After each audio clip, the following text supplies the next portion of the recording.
First of all good morning to all of you. तो lecture number 21 देखते हैं हम। तो लेक्चर नंबर 20 के अंदर हमने क्या देखा था कि जो हमारी डायनामिक्स थी वो स्टार्ट हो चुकी थी। बर्नौली की इक्वेशंस के बारे में हम बात कर रहे थे। तो बर्नौली की जो एनर्जी इक्वेशन थी वो मैं आपको बता चुका था।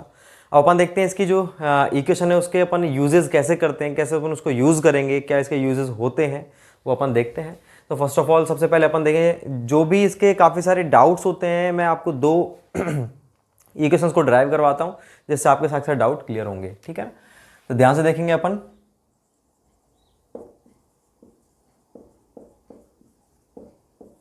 Bernoulli equation for horizontal pipe of constant dia, ये है भाई केस।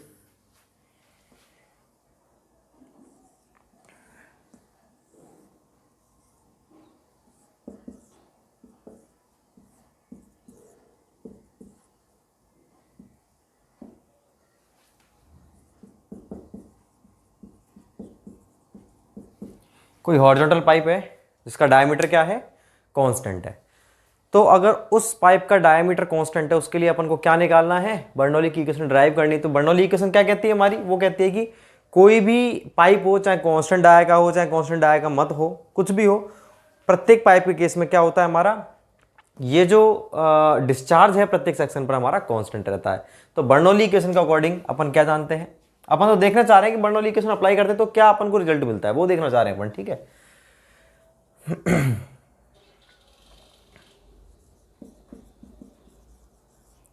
Applying Bernoulli equation. ठीक है, तो क्या होता है भाई, क्या कहती है बर्नौली इक्वेशन हमारी, वो कहती है टोटल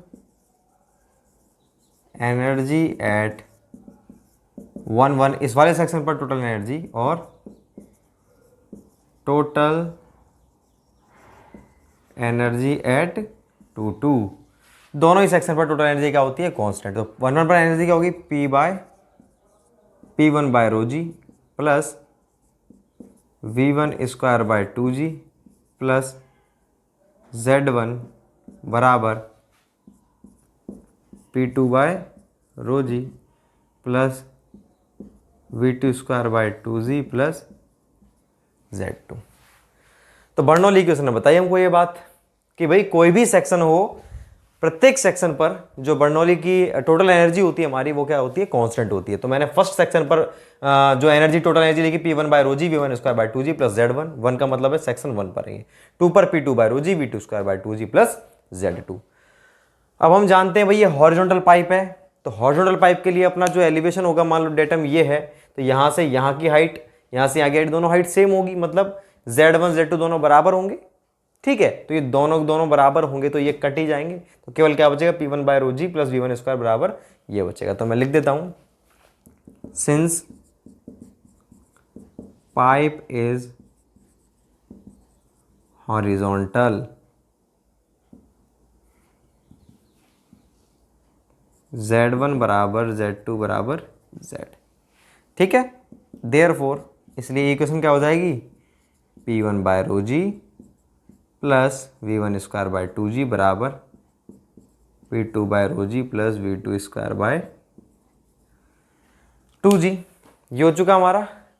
तो पहली बात तो अपना क्या है, यहाँ इस इक्वेशन को मैंने थोड़ा सा और क्लासिफाई कर दिया और आगे बांट दिया। कैसे बांटा हमने कि भाई हॉरिजॉन्टल तो Z1 Z2 की वैल्यू बराबर होगी तो कट जाएगा तो क्या रहेगा, P1/ρg प्लस V1² 2g बराबर P2/ρg plus V2² 2g।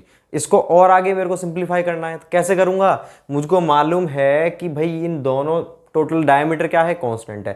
Constant तो यहाँ पर एरिया बराबर होगा, और कॉन्टिन्यूटी इक्वेशन क्या कहती है, A1 V1 बराबर A2 V2। तो वहां से V1 बराबर क्या हो जाएगा, V2, तो ये वाली टर्म भी कट जाएगी, तो उसको अपन यहां लिखते हैं,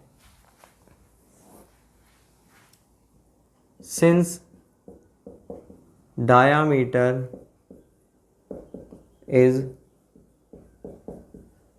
constant, therefore from continuity equation, क्या कहती है कॉन्टिन्यूटी इक्वेशन हमारी, a1v1 बराबर a2v2, ठीक है। तो यहाँ a1 बराबर a2 है, क्योंकि भाई डायमीटर कांस्टेंट है तो a1 बराबर a2, इसलिए v1 बराबर, भाई सिंपल सी बात है हमारी। कॉन्टिन्यूटी इक्वेशन क्या कहती है, a1 v1 बराबर a2 v2 होता है। डायमीटर कांस्टेंट है तो a1 और a2 दोनों बराबर होंगे। जब a1 और a2 बराबर है तो इसकी वैल्यू मान लो a, इसकी भी a से a कैंसिल हो गया, क्या बचा v1 और इधर क्या बचा v2, तो v1 बराबर v2। बात क्लियर है, ये अपनी क्या हो चुकी है, वेलोसिटी हो चुकी है। इसको मैं पुट करता हूँ इस वाली इक्वेशन के अंदर, इसको मान लीजिए अपन देते हैं इक्वेशन नंबर a, ये है b, अब लिखते हैं अपन फ्रॉम इक्वेशन b से क्या हो गया मेरा, p1 बाय रो जी बराबर p2 बाय, तो ये अपनी इक्वेशन आ गई c। यहां से आता है मेन रिजल्ट समझ में कि भाई ये वाला जो केस है, कौन सा केस, कि एक हॉरिजॉन्टल तो पाइप हो, पहली बात, डायमीटर कांस्टेंट हो, दूसरी बात। तो अपन उस वाले केस में अगर आप एनर्जी इक्वेशन लगाते हो, बर्नौली की इक्वेशन लगाते हो, तो आपको ये पता चलता है कि इस कंडीशन में एक तो मेरा z सेम रहता है। z का मतलब क्या है, ये सेम है इस कंडीशन में, कंडीशन फिक्स है इस कंडीशन के लिए, z सेम है। z का मतलब डेटम हेड या एलिवेशन हेड या पोटेंशियल हेड हमारा सेम है, पहली बात। दूसरी बात, इसी को हमने आगे देखा, ये इक्वेशन ये बन चुकी है, इसके बाद में क्वांटिटी इक्वेशन से हमको समझ में आया a1 v1 बराबर a2 v2 होता है, a1 a2 दोनों बराबर हैं, इसलिए v1 बराबर v2। तो इस वाले केस में, मतलब कांस्टेंट डायमीटर हॉरिजॉन्टल पाइप वाले केस में v1 बराबर v2 होता है। इसका मतलब ये वाली टर्म भी बराबर है हमारी, ये टर्म बराबर है तो ये भी कैंसिल हो जाएगी, ठीक है। तो मैंने इस वाली टर्म को और आगे सिंप्लीफाई किया, यहाँ से मतलब v1 स्क्वायर बाई 2g और v2 स्क्वायर बाई 2g दोनों बराबर हो जाएंगे ना, ये लिखा हुआ है सिंस, इसलिए v1 बराबर v2। तो इक्वेशन b से हमने देखा ये दोनों चीज़ बराबर है, तो केवल क्या बच गया, p1 बाय रो जी बराबर p2 बाय रो जी। तो हमने ये देखा इस वाली कंडीशन में, एक तो हमारा z भी सेम है प्रत्येक सेक्शन पर, v1 स्क्वायर बाय 2g मतलब v स्क्वायर बाय 2g भी सेम है। आपने देखा ना v1 v2 बराबर है तो v3 बराबर हो, तो v स्क्वायर बाय 2g भी सेम है। और ये आपने c से क्या देखा, p बाय रो जी भी सेम है। इसका मतलब प्रत्येक सेक्शन पर इस कंडीशन में आपका डेटम हेड सेम होगा, प्रेशर हेड सेम होगा और काइनेटिक हेड, तीनों ही हेड हमारे सेम होंगे, मतलब टोटल एनर्जी प्रत्येक सेक्शन में से इसकी वैल्यू भी सेम होगी। इसमें अब ये है ना, योग वगैरह का चक्कर नहीं है। मान लो इसकी वैल्यू अगर 5 है ना, तो प्रत्येक सेक्शन पर 5 ही रहेगी। पहले तो हम योग देख रहे थे, तो मान लो इसकी वैल्यू हमारी है, इसकी वैल्यू है हमारी 5, इसकी है 3, इसकी है 2। तो भाई आगे वाले सेक्शन पर इसकी वैल्यू, इन तीनों का योग कितना है, 10, तीनों का योग कितना है, 10। तो इन तीनों का योग 10 ही होगा, और 10 के अंदर भी क्या होगा, इसकी वैल्यू 5 ही होगी, इसकी वैल्यू 3 ही होगी और इसकी वैल्यू 2 ही होगी, ठीक है ना। तब आप सोच रहे होंगे कि सर सारी चीज़, तो फ्लो कहाँ से कहाँ होगा, फ्लो होगा इसका कहाँ से कहाँ, हाई प्रेशर से लो प्रेशर, या हाई वेलोसिटी से लो वेलोसिटी, या फिर हाई हेड से लो हेड। तो हमारा क्वेश्चन ये बनता है कि जो हमारे पाइप होते हैं, पाइप में लिक्विड का फ्लो कहाँ से कहाँ की ओर होता है, हाई हेड से लो हेड मतलब ऊंचाई से नीचाई की ओर, ठीक है। दूसरी बात हाई प्रेशर से लो प्रेशर की ओर, तीसरी बात हाई वेलोसिटी से लो वेलोसिटी की ओर। तो हम कुछों के आंसर रहते हैं कि हाई हेड से लो हेड, मतलब जो हाई एलिवेशन है जेड, ऊंचाई से नीचाई की ओर होता है। मैक्सिमम का आंसर ये रहता है। कुछों का आंसर रहता है नहीं सर हाई प्रेशर से लो प्रेशर की ओर, कुछ का आंसर रहता है सर हाई वेलोसिटी से लो वेलोसिटी की ओर। तो हमको यही जानना है कि कहाँ से कहाँ की ओर हमारा फ्लो होगा। तो ये जो बात चल रही थी इसमें तो हमें समझ में ही नहीं आया। इसमें तो हमने देखा भाई तीनों ही चीज़ बराबर बैठ रही है, जेड भी प्रत्येक सेक्शन बराबर, तो यहाँ से यहाँ की ओर फ्लो होगा या यहाँ से यहाँ की ओर होगा। तो इस कंडीशन में फ्लो कैसे होगा कि जिस भी डायरेक्शन में फ्लो हो रहा है, मान लो एक बार आपने इस डायरेक्शन में फ्लो करा दिया, दोनों डायरेक्शन होगा, तो वो इसी डायरेक्शन में फ्लो होता जाएगा और एंड तक फ्लो होता रहेगा। अगर आपने इस डायरेक्शन में करा है तो इस डायरेक्शन में फ्लो होगा। अरे भाई ये जो बात चल रही थी ना पूरी, ये पूरी पूरी बात किसकी चल रही थी? ये चल रही थी हमारे किस चीज़ के लिए वैलिडिटी वाली इक्वेशन? ये है स्ट्रीमलाइन और ideal incompressible, sorry streamline, irrotational और आइडियल फ्लूइड के लिए। मतलब ये इक्वेशन किसके लिए वैलिड है? आइडियल फ्लूइड के लिए। और आइडियल फ्लूइड में तो फ्रिक्शन होता ही नहीं है, तो मतलब उस फ्लूइड के अंदर किसी प्रकार का लॉस नहीं होगा। लॉस नहीं होगा तो फ्लूइड को आपने जिस डायरेक्शन में एक बार मूव करवा दिया उसी डायरेक्शन में मूव करता रहेगा। बात क्लियर है क्या नहीं? तो हम इसमें कह ही नहीं सकते, अभी तक तो हम कह ही नहीं सकते कि किधर से किधर होगा, हाई एनर्जी से लो एनर्जी, हाई प्रेशर, नहीं कह सकते। लेकिन अगर मैं बात करता हूँ रियल फ्लूइड की, मतलब जो हमारे पाइप में रियल में होता है। अब अगर मैं रियल कंडीशन की बात कर रहा हूँ, हमारे पास कोई ऐसा पाइप है रियल वास्तविकता में जिसके अंदर पानी बह रहा है। पानी क्या है? रियल फ्लूइड है या आइडियल है? वो रियल फ्लूइड है, उसमें फ्रिक्शन लॉस होता है। तो कहाँ से कहाँ की ओर होगा? तो भाई P1 बाय रू, एंड की टर्म ही आई है, P1 बाय रू जी बराबर P2 बाय रू जी। तो इस कंडीशन में फ्लो वहाँ होगा जहाँ पर प्रेशर ज़्यादा होगा, प्रेशर ज़्यादा से कम की ओर। मान लो P1 by rho g is greater than P2 by rho g, इसकी वैल्यू इससे ज़्यादा है। तो भाई देखो, जब इसकी वैल्यू इससे ज़्यादा, ये 5 है, इसकी जगह ये मान लो 6 होता और ये होता 5, तो ये टोटल टर्म कितनी हो गई? ये हो गई 11 और ये टोटल योग कितना हो जाएगा? 10। तो कहाँ से कहाँ की ओर होगा? हमारे हाई प्रेशर से लो प्रेशर की ओर फ्लो होगा। कौन सी कंडीशन में? ये कंडीशन हमारी कौन सी? Horizontal pipe flow real fluid के लिए। तो अगर आइडियल फ्लूइड की बात करें तो फ्लो कहाँ से कहाँ होगा? किधर भी हो सकता है, ठीक है ना। इन तीनों का योग बराबर होगा। अगर ऐसे फ्लो हो रहा है तो इसी डायरेक्शन में होता चला जाएगा, ऐसे फ्लो हो रहा है आइडियल केस में तो इसी डायरेक्शन में होता है। लेकिन अगर हम बात करते हैं रियल फ्लूइड की, तो इस कंडीशन में फ्लो कहाँ से कहाँ होगा? हाई प्रेशर से लो प्रेशर की ओर। तो आपको बात क्लियर हुई कि भाई हमारा जो हाई हेड से लो हेड, मतलब ऊंचाई से नीचाई की ओर होगा, या फिर कहाँ से कहाँ होगा? हाई वेलोसिटी से लो वेलोसिटी या हाई प्रेशर से लो प्रेशर। तो भैया हाई प्रेशर से लो प्रेशर की ओर फ्लो होगा। कौन सी कंडीशन में? इस वाली कंडीशन में। अब हम बात करते हैं किसकी? इसके बाद की अपन नेक्स्ट बात भी करेंगे। तो इसमें जेड तो कॉमन था ही, इसके बाद भी आपको और भी क्लियर होगा। अभी मैं इसके बाद इंक्लाइंड पाइप की बात करेंगे अपन। इंक्लाइंड में भाई अगर पाइप ऐसे ही हमारा, तो सबके माइंड में क्या होगा? सर ऊपर से नीचे की ओर फ्लो होगा। वो भी देखते हैं भाई कहाँ से कहाँ फ्लो होगा। तो पहले आप ये लिखो, हमको यही कॉन्सेप्ट क्लियर करना है जो सबसे बड़ा कॉन्सेप्ट। तो आप इसको उतारो, फिर मैं इसके बारे में लिखवाता हूँ। मैं इसे मिटाता हूँ।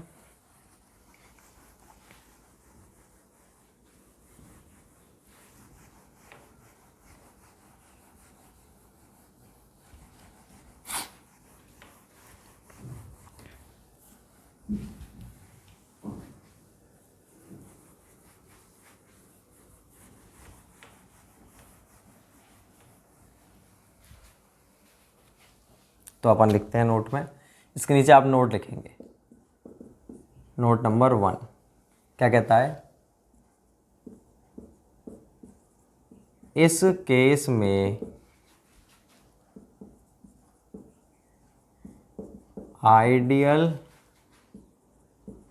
फ्लूइड के लिए प्रत्येक सेक्शन पर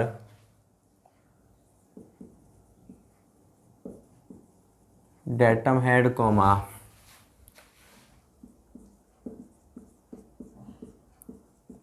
काइनेटिक हेड व प्रेशर हेड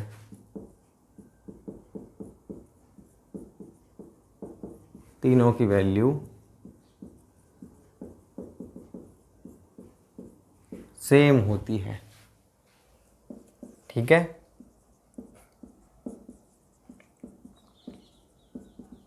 अब बात करते हैं, ये तो थी किसके लिए? ये तो बात थी भाई आइडियल फ्लूइड के लिए। अब बात करते हैं इस केस में रियल फ्लूइड का फ्लो हाई प्रेशर से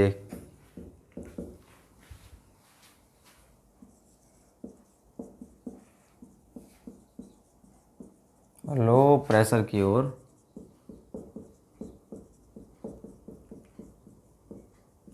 होता है। तो इस वाले केस में अगर अपन से बात करें कि रियल फ्लूइड का फ्लो कहाँ से कहाँ होगा, तो हाई प्रेशर से लो प्रेशर की ओर होगा। और अगर ये बात करता है हमसे आइडियल फ्लूइड का, तो आइडियल फ्लूइड का फ्लो तो जिस डायरेक्शन में अगर हो गया एक बार तो उसी में होता रहेगा, चाहे इधर से लेफ्ट से राइट हो, चाहे राइट से लेफ्ट हो। और दूसरी बात, प्रत्येक सेक्शन पर इन तीनों की वैल्यू भी कांस्टेंट होगी। ठीक है, अपन नेक्स्ट और इसको मैं मिटा रहा हूँ भाई। अपन नेक्स्ट और भी ज़्यादा कॉन्सेप्ट क्लियर करते हैं, देखते हैं इंक्लाइंड के लिए क्या सीन बैठता है। इंक्लाइंड में फिर तब जाकर के इंक्लाइंड वाले से आपको समझ में आएगा। ऐसे भाई 1000 केस हो सकते हैं, लेकिन मैं तो आपको 1-2 केस से समझा रहा हूँ।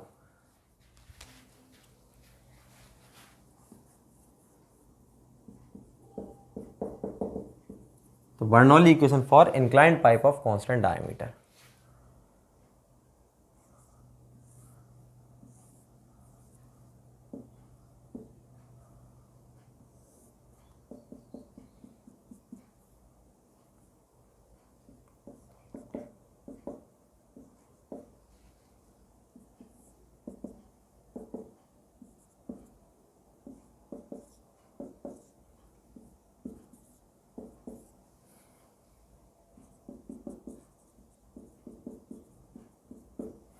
अब देखो भाई, ये हमारा बेस है, ये जो मैंने लाइन दिखा रखी है ये है बेस। ठीक है, इस बेस से इसके सेंटर तक की हाइट जो है वो Z1 है, इसके बेस से सेंटर तक की हाइट Z2 है। डायमीटर क्या है, कांस्टेंट है। पाइप क्या है, इंक्लाइंड है।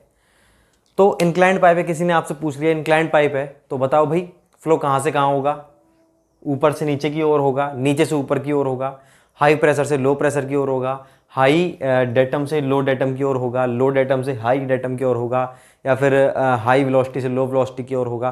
तो हमको नहीं पता, कुछों का आंसर रहेगा, मैक्सिमम 90% का आंसर रहेगा ऊपर से नीचे की ओर। ठीक है, क्यों रहेगा वो बताऊंगा आपको। 5% का आंसर रहेगा कि सर हाई प्रेशर से लो प्रेशर की ओर, 5% रहेगा सर हाई, बाकी 4% रहेगा हाई वेलोसिटी से लो वेलोसिटी की ओर। तो एक्चुअल में 1% वालों का आंसर क्या होगा, वही अपना सही आंसर होगा। तो अपन देखते हैं, मैं इक्वेशन लिखता हूं।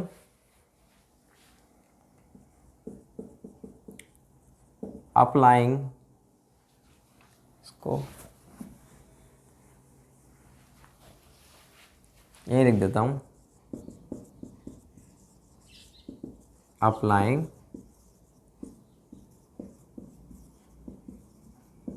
Bernoulli equation. ठीक है, total energy at 1 1 is equals to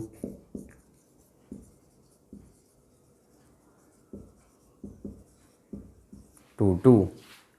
तो 1 1 पर एनर्जी कितनी होगी भाई, P1 by rho ji plus V1 square by 2G plus Z1 बराबर P2 by rho ji V2 square by 2G plus Z2। इस केस में भैया ये तो हटेगा नहीं, Z1 बराबर Z2। भाई Z1 Z2 दोनों अलग है। V1 V2 का अपन देखते हैं आगे सीन क्या बैठता है।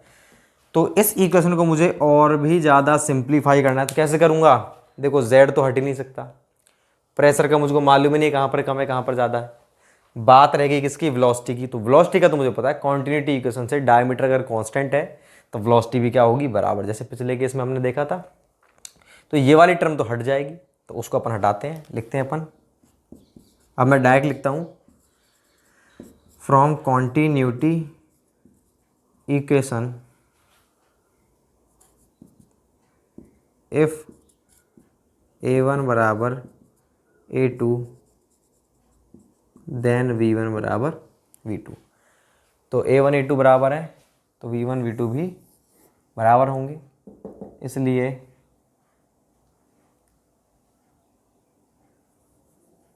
Therefore from equation A P1 by rho ji plus में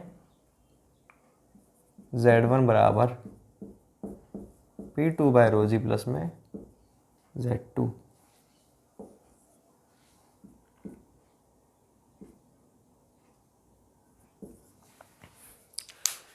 अब भाई इससे ज़्यादा और कोई भी इसको आगे बाइफरकेट कर सकता है क्या, इससे ज़्यादा कोई इसको आगे बाइफरकेट नहीं कर सकता, इससे ज़्यादा और कोई सिंप्लीफाई इसको नहीं कर सकता। P1 by rho ji plus Z1 बराबर P2 by rho ji plus में Z2, इतना हो सकता है, क्योंकि हमको प्रेशर मालूम नहीं है, Z1 Z2 बराबर है नहीं। तो अब बी इक्वेशन देख करके आपको क्या लगता है कि कहाँ से कहाँ की ओर फ्लो होगा।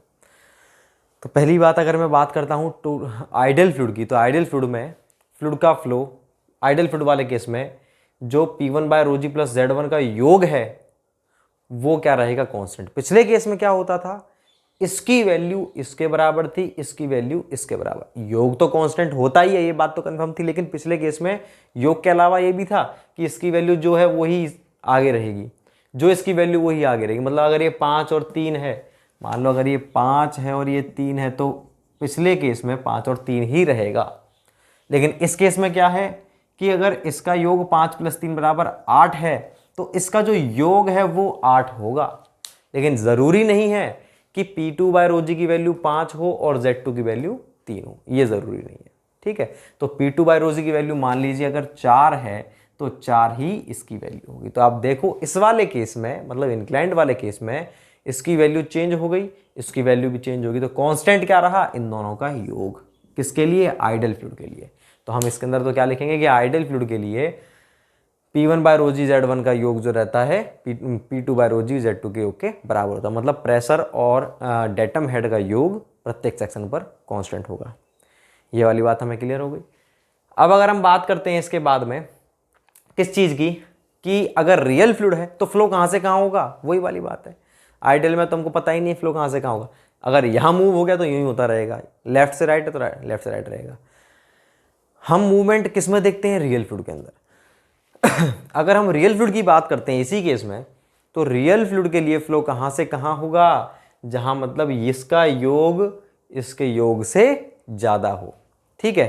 तो मतलब अगर इसका जो योग है वो 8 बैठ रहा है और इसका बैठ रहा है कितना, हमारा 7 बैठ रहा है, तो क्या होगा इस वाले केस में, 7 का मतलब क्या है, कुछ ना कुछ वैल्यू तो चेंज होगी, कुछ ना कुछ वैल्यू क्या चेंज होगी। देखो ये तो भाई Z2 जो है, Z2 तो ज़्यादा है ही है, ऑटोमेटिकली Z2 क्या है भाई, 2 पर जो हाइट है Z2 ये तो ज़्यादा है, Z1 कम है।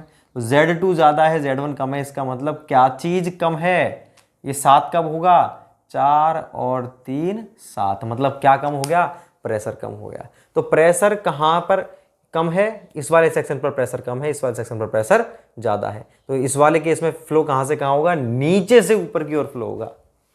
समझ रहे हो, देखो नीचे से टोटल एनर्जी कहाँ पर ज़्यादा है, नीचे, और कम एनर्जी कहाँ पर है, ऊपर कितनी एनर्जी है 7 और नीचे कितनी है 8। तो कहाँ से होगा, नीचे से ऊपर की ओर होगा। तो कहने का मतलब मेरा ये है कि भैया चाहे कोई सा भी केस हो, आपसे अगर कोई पूछता है कि रियल फ्लूइड के लिए फ्लूइड का फ्लो कहाँ से कहाँ की ओर होता है, ऑप्शन ए होता है हमारा क्या, देखो रियल फ्लूइड का फ्लो कहाँ से कहाँ होगा, high head to low head, ठीक है, या फिर high velocity to low velocity, high pressure to low pressure, या option D high total head या total energy to low total, मतलब हाई एनर्जी से लो एनर्जी। तो हमारा आंसर क्या होगा भाई, ये एनर्जी तो होती है, ये टोटल क्या है, ये एनर्जी तो है, तो हाई एनर्जी से लो एनर्जी की ओर होगा। तो आपका कभी भी क्वेश्चन पूछता है रियल फ्लूइड के लिए फ्लूइड का फ्लो कहाँ से कहाँ की ओर होता है, कोई सा केस दे दे, चाहे ये दे दे। अब देखो केस और कौन सा हो सकता था, मैं इसका डायमीटर चेंज कर देता, अगर डायमीटर चेंज कर देता तो मेरी इक्वेशन बस यहीं पर रुक जाती, ये आगे जाती ही नहीं, क्योंकि डायमीटर चेंज होते ही A1 V1 = A2 V2 और V1 = V2 होता ही नहीं, क्योंकि A1 = A2 नहीं है तो V1 = V2 भी नहीं होता, हमारी इक्वेशन यहीं पर रह जाती। तो देखो कहाँ से कहाँ की ओर फ्लो होता, कि हाई जो भी वैल्यू वाली ज़्यादा है और जो कम है तो ज़्यादा से कम की ओर होगा, ठीक है ना, ज़्यादा एनर्जी से कम एनर्जी की ओर होगा। तो हमेशा रियल फ्लूइड के लिए फ्लूइड का फ्लो कहाँ से कहाँ की ओर होता है, हाई एनर्जी से लो एनर्जी की ओर होता है। ये हमने देखा था इन दोनों को देख करके। इसको अपन किस में लिखेंगे, नोट के रूप में लिखेंगे। तो ये चीज़ थी अपनी मेन समझाने की कि कहाँ से कहाँ की ओर फ्लो होता है। तो अब तो नहीं किसी के माइंड में कि भाई हाई ऊंचाई से नीचाई की, तो कहीं पर भी हो सकता है, ऊंचाई से नीचाई की ओर भी फ्लो हो सकता है। अगर मान लीजिए इसकी वैल्यू क्या है, ज़्यादा है, सॉरी इसकी वैल्यू कम है, इसकी वैल्यू ज़्यादा हो सकता है, तो कहाँ से कहाँ, ऊपर से नीचे की ओर आ रहा है। नीचे प्रेशर नीचे से ऊपर की ओर कब होगा, जब इस प्रेशर की वैल्यू ज़्यादा होगी। प्रेशर की वैल्यू ज़्यादा कब होगी, इस वाले प्रेशर की वैल्यू P1/ρg की वैल्यू ज़्यादा कब होगी, इसकी वैल्यू ज़्यादा तब होगी जब यहाँ पर आपने प्रेशर ज़्यादा रखा, मतलब यहाँ पे आपने पंप लगा रखा है।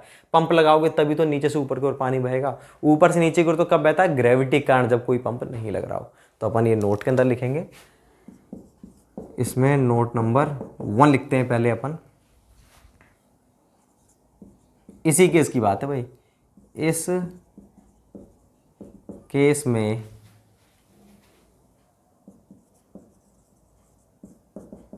आइडियल फ्लूइड के लिए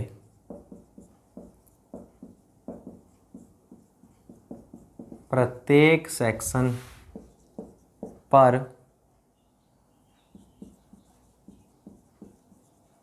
प्रेशर व डेटम हेड का योग कांस्टेंट होता है। ठीक है, इसका योग कांस्टेंट रहेगा। दूसरा, अब बात करते हैं हमारी इस केस में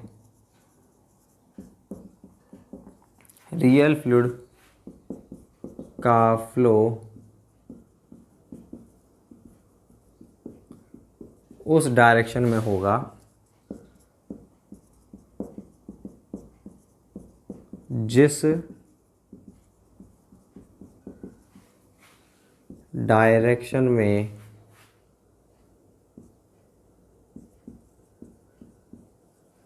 प्रेशर व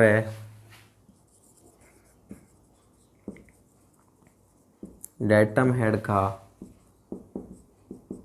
योग कम है। मतलब भाई इसकी वैल्यू और इसकी वैल्यू, मान लो इसकी वैल्यू 7 है, इसकी 8 है, तो कम किधर तरफ है, ये कम है, तो कहाँ से कहाँ होगा, ऊपर से नीचे, 2 से 1 की ओर, ऊपर से नीचे। मान लो ये 8 है और ये 7 है, तो कहाँ से कहाँ होगा, ऊपर से नीचे। मतलब जिधर की तरफ कम है उधर की तरफ होगा। वही तो लिखा हमने, इस केस में रियल फ्लूइड का फ्लो उस डायरेक्शन में होगा जिस डायरेक्शन में प्रेशर व डेटम हेड का योग कम है। इनका योग कम है, ठीक है ना। तो अब क्या स्पष्ट है। अब हम कॉमन चीज लिखेंगे। ये तो इस केस की थी। अगर हम ओवरऑल बात करें कि भाई चाहे कांस्टेंट हो, चाहे क्या बोलते हैं हमारा वेरिंग डायमीटर हो, चाहे हॉरिजॉन्टल पाइप हो, चाहे इंक्लाइंड हो, चाहे हॉरिजॉन्टल में भी कांस्टेंट या वेरिंग कोई भी डायमीटर हो, सबके लिए क्या है, फ्लो कहाँ से कहाँ होगा। अतः स्पष्ट है कि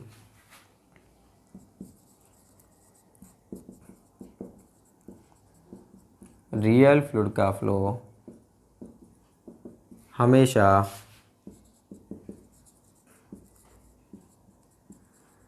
हायर एनर्जी से लोअर एनर्जी की ओर होता है। यह आपके लिए बहुत ही ज़्यादा इंपॉर्टेंट लाइन है। ये था सारी चीज़ों का हमारा रिजल्ट था, वो ये था। आप इसको उतारो, अपन नेक्स्ट चीज़ देखते हैं।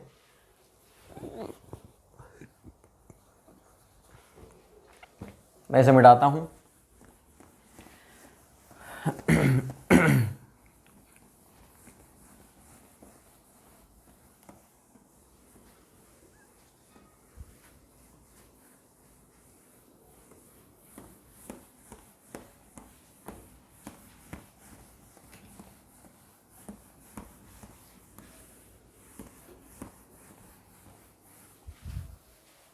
अब अपन देखते हैं नेक्स्ट टॉपिक, वो क्या कहता है।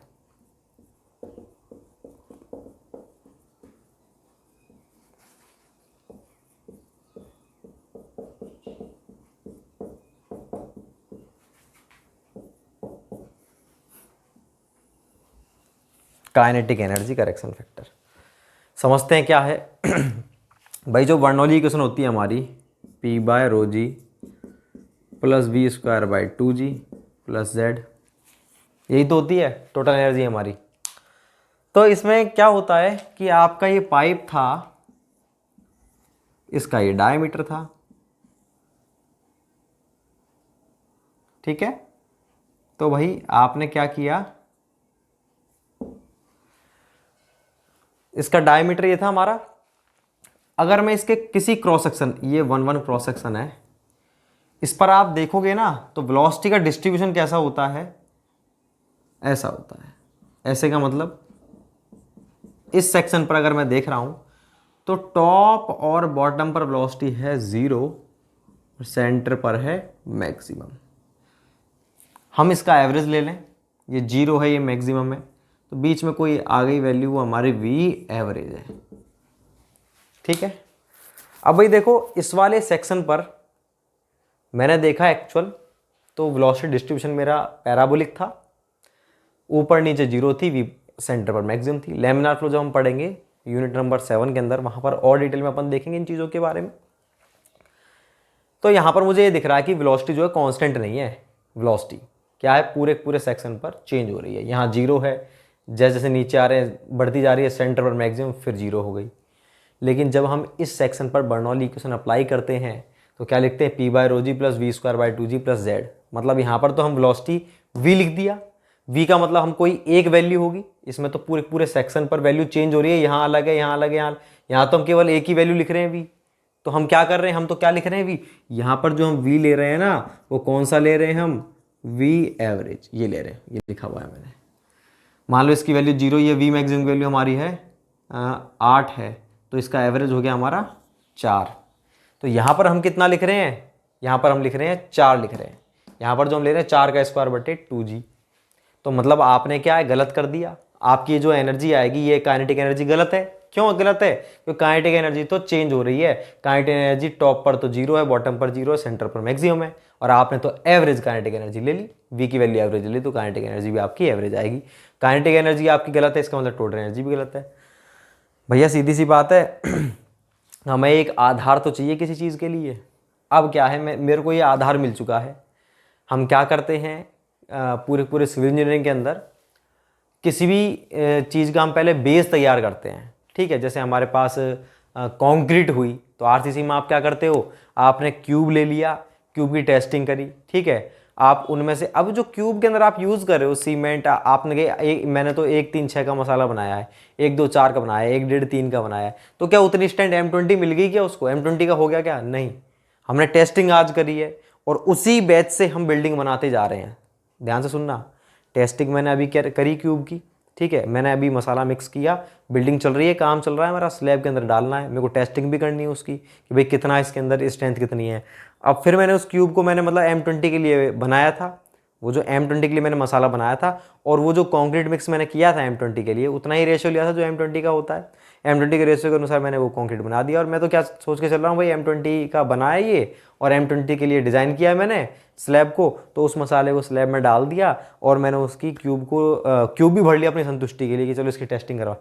क्यूब की मैंने टेस्टिंग करवाई, तो टेस्टिंग का रिजल्ट कब आता है, 3 दिन 7 दिन 21 दिन या 7 14 21 दिन, सॉरी 28 दिन।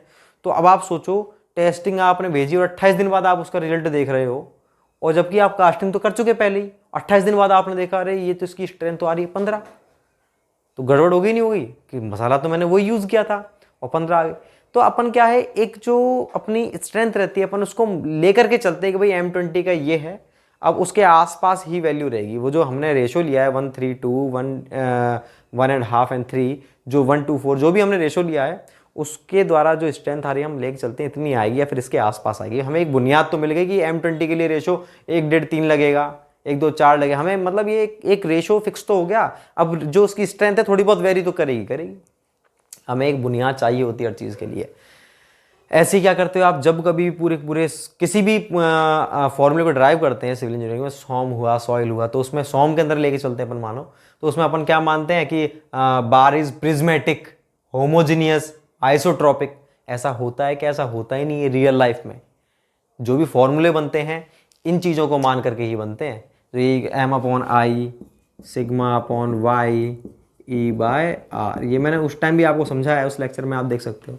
तो ये जो इक्वेशन ड्राइव हुई है कब आई है, प्रिज्मेटिक हो, होमोजीनियस, आइसोट्रॉपिक। ना तो प्रिज्मेटिक होती बीम परफेक्टली, ना ही होमोजीनियस होती और ना ही आइसोट्रॉपिक, इनमें से कुछ भी नहीं होता। कुछ भी जब होता नहीं है तो फिर ये वाली इक्वेशन कैसे। हमको ये है कि ये मानने से, इन चीज़ों को मानने से हम हमारे फॉर्मूले बनते हैं, बस आइडियल चीज़ मानने से हमारे फॉर्मूले ड्राइव होते हैं। तो जो भी फॉर्मूले ड्राइव होते हैं वो केवल आइडियल चीज़ के लिए होते हैं, जबकि आइडियल चीज़ रियल लाइफ में होती नहीं है। कोई बात नहीं, रियल लाइफ में नहीं होती। रियल लाइफ में जो चीज़ है हमको एक बुनियाद मिल चुकी है, अब उसको हम सुधार देंगे। हमें एक बार पकड़ में आ गई चीज़ कि ये है, उसके बाद में चाहे गलत है वो, लेकिन ये पता है कि इसके इर्द गिर्द गलत है, फिर उसको हम सुधारते हैं। तो यही चीज़ यहाँ पर है कि ये जो मेरी आइडियल मान करके तो आई है, ये टोटल एनर्जी जो हमारी आई है, कैसे आई है, किसके लिए आई है, ये स्टेडी, रोटेशनल और आइडियल फ्लूइड के लिए। मतलब ये आइडियल फ्लूइड के लिए है इक्वेशन, और ये क्या है मुझे मालूम है गलत है। इस इक्वेशन को हम रियल लाइफ में यूज़ नहीं कर सकते। ये चीज़ गलत है, तो क्या करें, अब ये जो इक्वेशन आ गई इसको हम करेक्ट कर देते हैं। करेक्ट करने के लिए हम क्या करते हैं, एक फैक्टर का यूज़ करते हैं। यहाँ पर काइनेटिक एनर्जी हमारी गलत है, इसको सही करने के लिए हम एक फैक्टर का यूज़ करते हैं, एक गुणांक का यूज़ करते हैं। उस गुणांक की सहायता से मेरा सही हो जाता है, ठीक है। तो उस गुणांक को अपन क्या बोलते हैं, उसको बोलते हैं काइनेटिक एनर्जी। ये काइनेटिक एनर्जी है, correction factor, kinetic energy correction factor. तो काइनेटिक एनर्जी करेक्शन फैक्टर क्या होता है, और पूरे सिविल में अपन क्या यूज़ करते हैं, फैक्टर ऑफ सेफ्टी। तो फैक्टर ऑफ सेफ्टी अपन क्यों यूज़ करते हैं, क्योंकि अपन ने जो भी फॉर्मूले बनाए वो आइडियल चीज़ों के लिए बनाए हैं, आइडियल चीज़ होती नहीं है, रियल होती है। तो उसको सही करने के लिए अपन क्या करते हैं, फैक्टर ऑफ सेफ्टी का यूज़ करते हैं कि अपनी ये चीज़ गलत है, अपन ने आइडियल के लिए बनाई थी, रियल के लिए उसकी वैल्यू थोड़ी सी कम होगी, तो अपन फैक्टर ऑफ सेफ्टी का यूज़ करते हैं। तो अब बात आपको क्लियर है कि काइनेटिक एनर्जी करेक्शन फैक्टर क्या होता है, कि प्रत्येक सेक्शन पर जो वेलोसिटी होती है वो हमारी पैराबोलिक डिस्ट्रीब्यूशन होती है, जबकि हम कांस्टेंट मानते हैं, ठीक है, कांस्टेंट मानते हैं, पैराबोलिक होता है। तो हम इस चीज़ को कंपनसेट करने के लिए, करेक्ट करने के लिए एक फैक्टर का यूज़ करते हैं जिसे काइनेटिक एनर्जी करेक्शन फैक्टर बोलते हैं। कैसे ज्ञात करते हो मैं आपको बताता हूँ उसका फॉर्मूला। तो पहले लिखते हैं अपन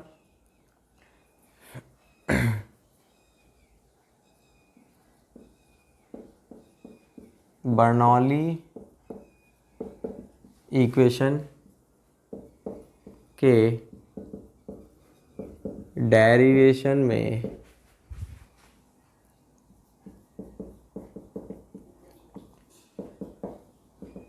वेलोसिटी का डिस्ट्रीब्यूशन यूनिफॉर्म माना जाता है, जबकि यह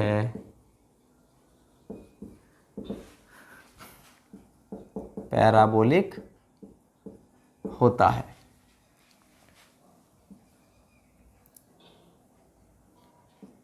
अतः इसके कारण प्राप्त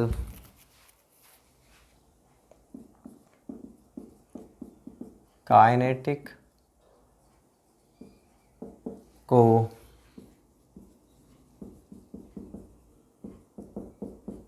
करेक्ट करने के लिए एक फैक्टर का यूज़ करते हैं जिसे काइनेटिक एनर्जी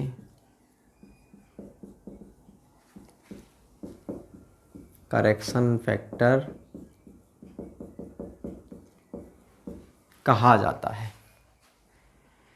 तो देखो भाई क्या होता है, अल्फ़ा बराबर इंटीग्रेशन, सॉरी,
तो देखो भाई ये जो हमारा kinetic energy correction factor alpha वो कैसे निकालते हैं अपन, small V cube D A upon V cube ए।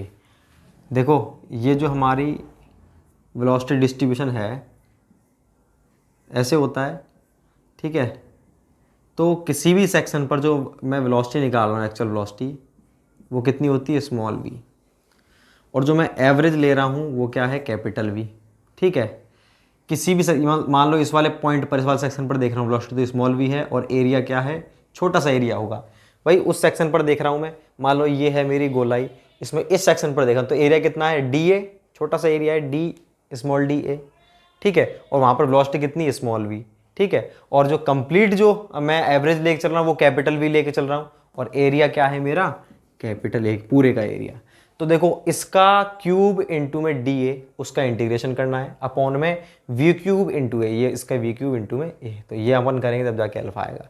आपको कुछ करना नहीं, मैं तो बता रहा हूँ ये टर्म्स क्या होती हैं। आपसे क्वेश्चन पूछ सकता है alpha is denoted by, alpha is calculated by, option होगा V cube D A upon V cube A, V square D A upon V square A, ठीक है, V four D A upon V four A, V D A upon A, ऐसे आ सकता है बस। तो अपना काइनेटिक एनर्जी के लिए होता है वी क्यूब। इंपॉर्टेंट क्यों है ये, इसलिए इंपॉर्टेंट है क्योंकि आगे दूसरा सेम ऐसा ही हमारा एक फैक्टर होता है मोमेंटम करेक्शन फैक्टर, और मोमेंटम करेक्शन फैक्टर में क्या आएगा, स्क्वायर आ जाएगा, बस सेम चीज़ है, कोई डिफरेंस नहीं, केवल वहाँ पर स्क्वायर आ जाएगा। अब बात आती है कि अल्फा की वैल्यू जो मोस्ट इंपॉर्टेंट है, जिसके लिए हम ये पढ़ रहे हैं, अल्फा की value for laminar flow, laminar flow के लिए कितनी होती है इसकी value 2, most most most important, ठीक है, इसके लिए होती है कितनी, 2 होती है, और टर्बुलेंट फ्लो के लिए 1.03 to 1.06 होती है। ये इतना इंपॉर्टेंट नहीं है टर्बुलेंट के लिए, लेकिन लेमिनार के लिए इंपॉर्टेंट है, तो आप ये उतार लीजिए। अब मैं आपको बताता हूँ एक और फैक्टर होता है हमारा, वो उसे बोलते हैं momentum correction factor. Momentum correction factor क्या होता है, मोमेंटम P बराबर mv, संवेग P बराबर mv।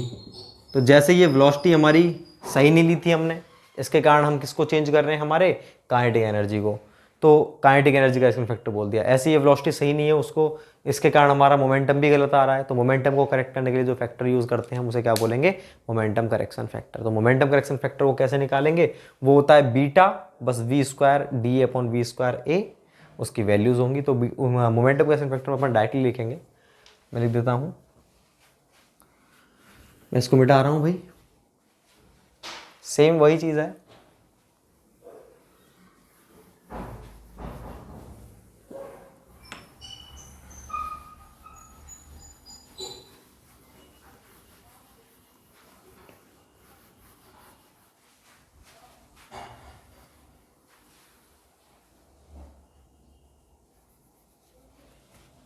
देखो अपन नेक्स्ट हेडिंग क्या डालेंगे,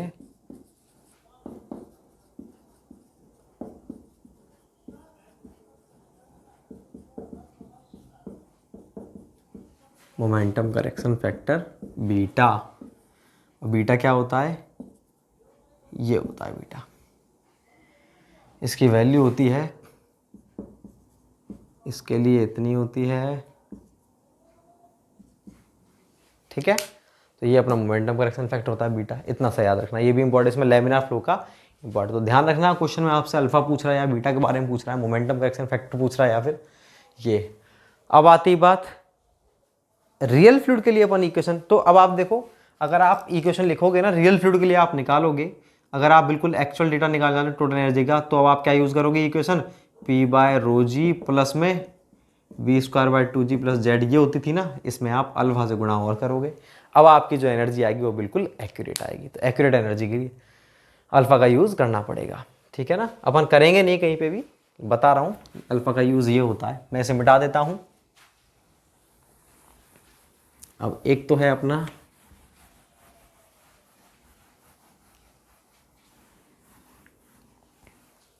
नेक्स्ट, अपन क्या देखते हैं, नेक्स्ट है अपनी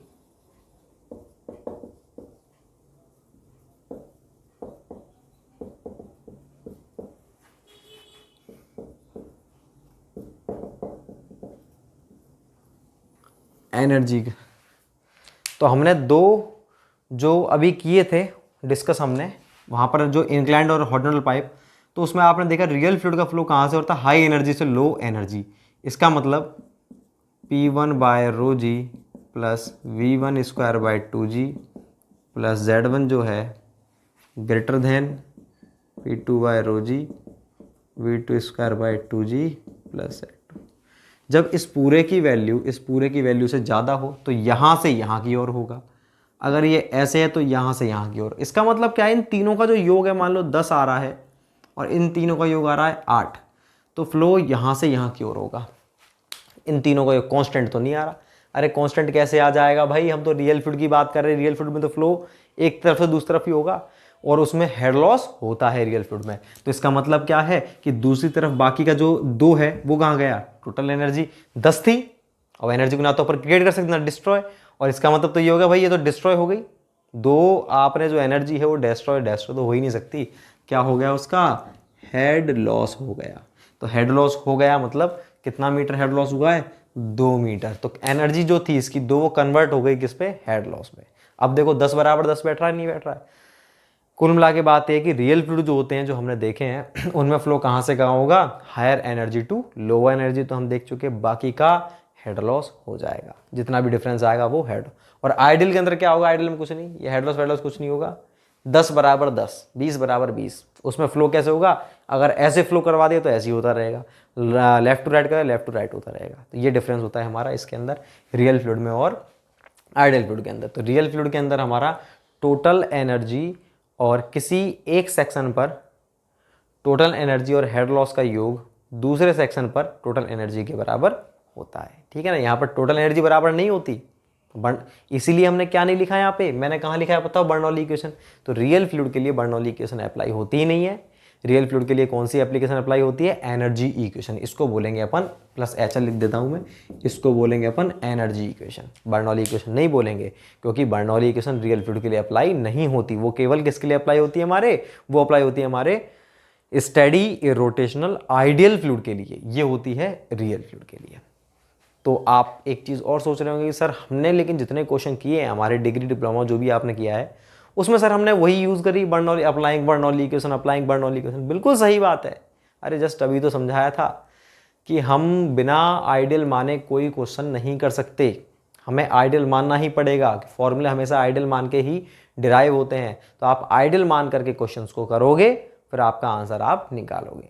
ठीक है ना, बाद में करेक्ट कैसे करोगे, फैक्टर ऑफ 50 लेकर के या फिर कोई ना कोई करेक्शन फैक्टर को लेकर के। इसलिए अपन हमेशा क्वेश्चन के अंदर क्या करते हैं, बर्नौली इक्वेशन, क्योंकि हम उसको आइडियल मानते हैं। आइडियल मान के नहीं चलेंगे तो हम क्वेश्चन को नहीं करेंगे, फॉर्मूला डिराइव ही नहीं कर पाएंगे। तो अब अपन इसके बारे में लिखते हैं, energy equation for real fluid के बारे में लिखते हैं।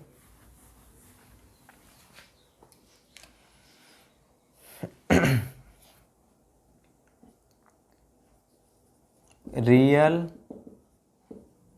फ्लूइड में रियल फ्लूइड का फ्लो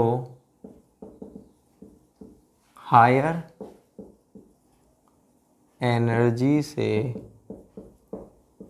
लोअर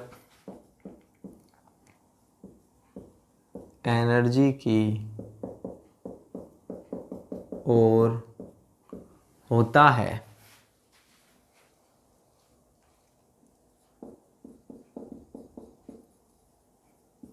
अतः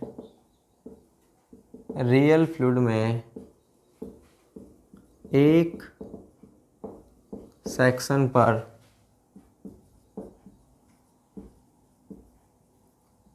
टोटल एनर्जी व हेड लॉस का योग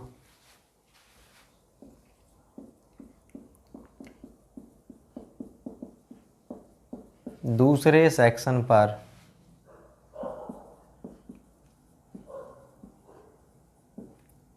टोटल एनर्जी के बराबर होता है। इसे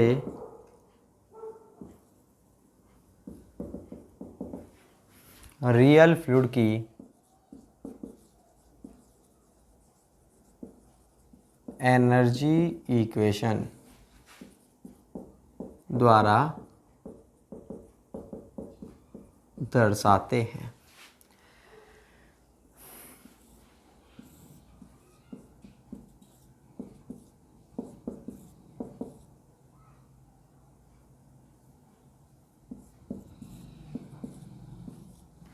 तो भाई देखो,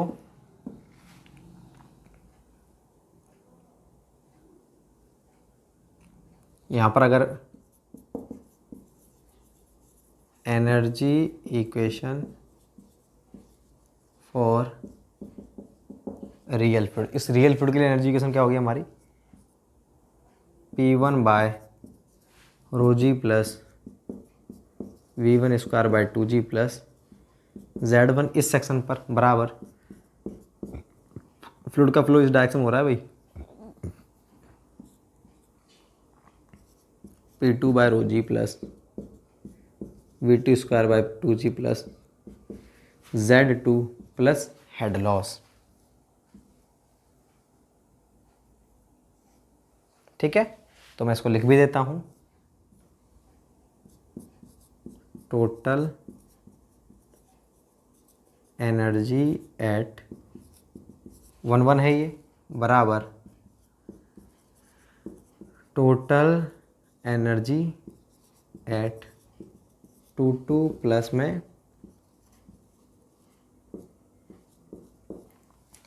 तो किसी सेक्शन पर टोटल एनर्जी और हेड लॉस का योग उस पिछले सेक्शन के टोटल एनर्जी के बराबर होता है। ये हमारी इक्वेशन रियल फ्लूइड की। तो अगर आपको क्वेश्चन में हेड लॉस दे रखा है, सब कुछ दे रखा है, तो आप ऐसे निकाल सकते हो। ठीक है ना, तो मैं इसको मिटाता हूं। अब एक टॉपिक और देख लेते हैं।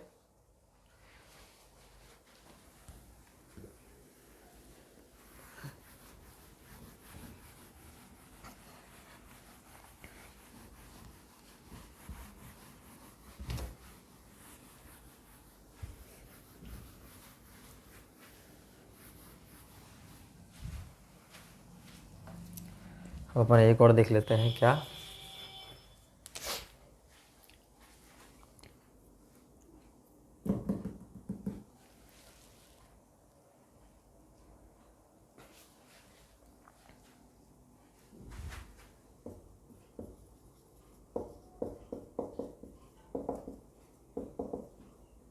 Applications of Bernoulli equation. Bernoulli equation की कौन कौन सी कहाँ पे अपन इसको अप्लाई करते हैं, कहाँ कहाँ अपन इसका यूज़ करते हैं। तो भाई बर्नौली इक्वेशन का यूज़ बहुत सारी जगह होता है, और जहाँ पर भी होता है इसका अकेले का यूज़ नहीं होता, साथ में क्वांटिटी इक्वेशन का भी यूज़ करते हैं। तो सबसे पहला जो यूज़ होता है इसका, वो होता है हमारा फ्लो मेजरमेंट में। सबसे ज़्यादा जो मोस्टली जो यूज़ करते हैं अपन बर्नौली इक्वेशन को फ्लो मेजरमेंट में करते हैं। मतलब कोई भी हमारा पाइप है, उसमें मेरे को मेज़र करना है वेलोसिटी को, क्लोज पाइप की बात कर रहे हैं, या डिस्चार्ज को, तो मुझे वहाँ पर जो भी इंस्ट्रूमेंट यूज़ कर रहा हूँ, venturi meter as well as pitot tube या orifice meter, pitot static tube, किसी का भी यूज़ कर रहा हूँ अगर मैं, तो मुझे वहाँ पर बर्नौली इक्वेशन अप्लाई करनी ही पड़ेगी। तो पहला यूज़ तो क्या हो गया, फ्लो मेजरमेंट के अंदर। ठीक है, कि आप जो भी फ्लो मेजरमेंट करोगे, चाहे वेलोसिटी चाहे डिस्चार्ज, उसमें आपको बर्नौली इक्वेशन का यूज़ करना ही पड़ेगा। उसके बिना आप ना तो डिस्चार्ज ज्ञात कर सकते, ना ही वेलोसिटी।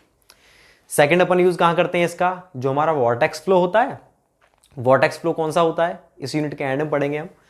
मान लीजिए हम हाथ धोते हैं वॉश बेसिन में, हाथ धोया तो उसकी शेप ऐसे, तो पानी क्या है, यूं घूम के आता है, टैप में से निकला, हमने हाथ धोया, पानी यूं घूम के और फिर पाइप में यूं चला जाता है। तो पाइप में जो पानी जा रहा है, तो पाइप तो सीधा है लेकिन पानी ऐसे घूमता हुआ जा रहा है।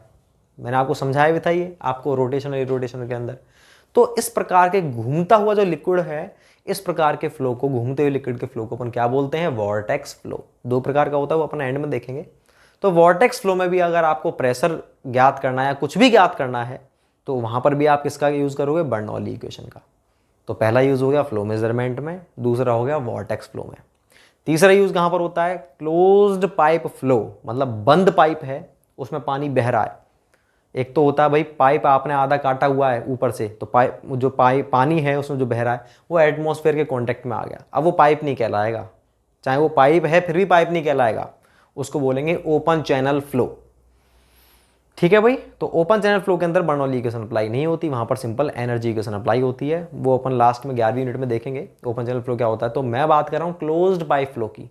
बंद पाइप है, जो हमारे घर में पानी आता है सुबह सुबह वाटर वर्क्स का, वो जो पानी आता है उसका प्रेशर कितना है किसी सेक्शन पर, वेलोसिटी कितनी है, टोटल हेड कितना है, डेटम हेड कितना है, कुछ भी हमको ज्ञात करना है, तो उसको ज्ञात करने के लिए, और कोई प्रॉब्लम है, कितना हेड लॉस हो रहा है, यहाँ पर मेरे को इतना हेड चाहिए तो कितना मैं डिस्चार्ज करूँ यहाँ पे, इसके लिए मुझे कितना उठाना पड़ेगा पाइप को, ये कुछ भी आपको कोई भी प्रॉब्लम है क्लोज्ड पाइप फ्लो से रिलेटेड, तो उस प्रॉब्लम को आप किस चीज़ से सॉल्व करोगे, उसको करोगे बर्नौली इक्वेशन को अप्लाई करके। तो क्लोज्ड पाइप फ्लो में भी आप किसका यूज़ करोगे, बर्नौली इक्वेशन का। चौथा जो यूज़ है इसका, ऑरिफिस एंड माउथ पीसेज में। ऑरिफिस क्या होता है, कोई हमारा टैंक है, टैंक में से मेरे को छेद हो गया अपने आप, मान लो कोई वो गल करके, कोई उसमें छोटा सा कोई टैंक था मेरे, उसमें लिक्विड भरा हुआ था, उसमें हल्का सा छेद हो गया, अब उसमें से लिक्विड बाहर निकल रहा है। तो ये लिक्विड पूरे टैंक को कितनी देर में खाली कर देगा, ठीक है, ये जो छेद है पूरे टैंक को कितनी देर में खाली कर देगा, तो इस छेद को अपन बोलते हैं ऑरिफिस। ठीक है, तो कई बार तो अपन इसका यूज़ भी करते हैं मेज़र करने के लिए कितनी देर में अपन खा। और अगर मैं इसके अंदर क्या करूँ, एक पाइप को लगा दूँ ऐसे और पाइप में से लिक्विड बाहर निकल रहा है, तब भी पूरा पूरा टैंक खाली हो जाएगा, उसको बोलते हैं माउथ पीस। तो आपको चाहे ऑरिफिस हो चाहे माउथ पीस, किसी में डिस्चार्ज मेज़र करना है तब आप किसका यूज़ करोगे, बर्नौली इक्वेशन का। तो ये होते हैं यूजेस किसके, बर्नौली इक्वेशन के। तो मैं आपको ये लिखता हूँ इसके यूजेस कहाँ कहाँ पर होते हैं। तो सबसे पहला जो यूज़ होता है इसका वो कहाँ पर होता है, वो होता है आपका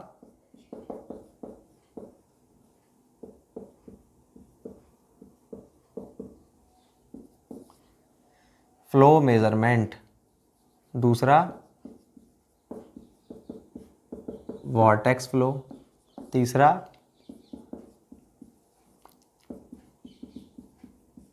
क्लोज्ड पाइप फ्लो, इसको शॉर्ट में बोलते हैं CPF, और ओपन चैनल फ्लो को बोलते हैं OCF, ध्यान रखना। चौथा होता है इसका कहाँ पर यूज,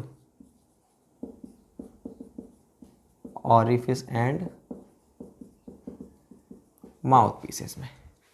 अब मैं आपको एक छोटी सी बात बता दूं कि ये जो यूनिट चल रही है हमारी, इसमें हमारा नेक्स्ट टॉपिक ही क्या रहेगा, फ्लो मेजरमेंट, और उसके नेक्स्ट टॉपिक रहेगा वॉर्टेक्स फ्लो। तो इन दोनों को हम पढ़ेंगे अभी, मतलब 5 यूनिट में। ये हमारी 6 यूनिट रहेगी स्पेशली, और ये हमारी रहेगी 9th यूनिट, ठीक है ना।